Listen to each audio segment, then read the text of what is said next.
Hi friends, welcome to my channel, and in today's video we will be discussing about the important metric in retail, that is return on sale, and also we will see how to calculate it. So in every business, the main aim is to make the sales and do the profit for the organization.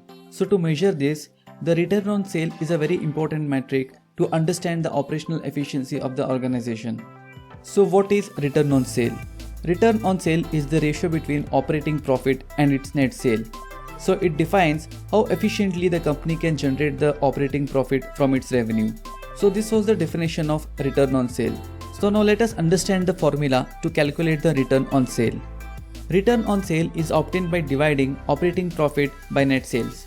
So operating profit is the profit incurred in the business operation before the interest and taxes are deducted from it.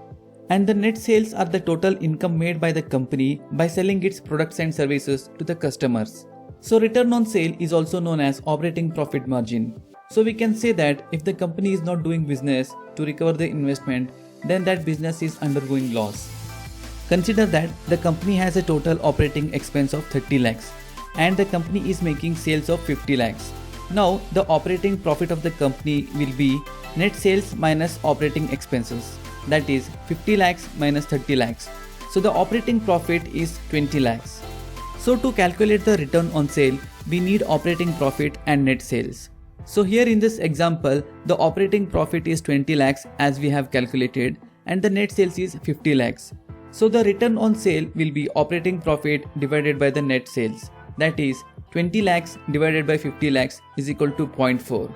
So now we have to multiply 0.4 by 100 so that it will be 40%. So in this example, the return on sales is 40%. Here we should note that the company which is making 50 lakhs of sale with a 30 lakh of operating expense is more profitable than a company which makes a business of 90 lakhs with 80 lakhs of operating expense. So higher the return on sale, the more profitable will be the company. So now let us understand why return on sale is such an important metric in the business. Firstly, the return on sale is used to compare how companies operate within the same industry. Also, return on sale is used to understand whether the company is making profit or loss. And finally, return on sale is used to compare the performance of the business in the current fiscal year with the past year. This will help the company to analyze the progress of the company or the business. So friends, this was all about return on sale. Hope you liked the video. If you liked, then please hit the like button and please subscribe to my channel and comment down if you have any suggestions. Thanks for watching.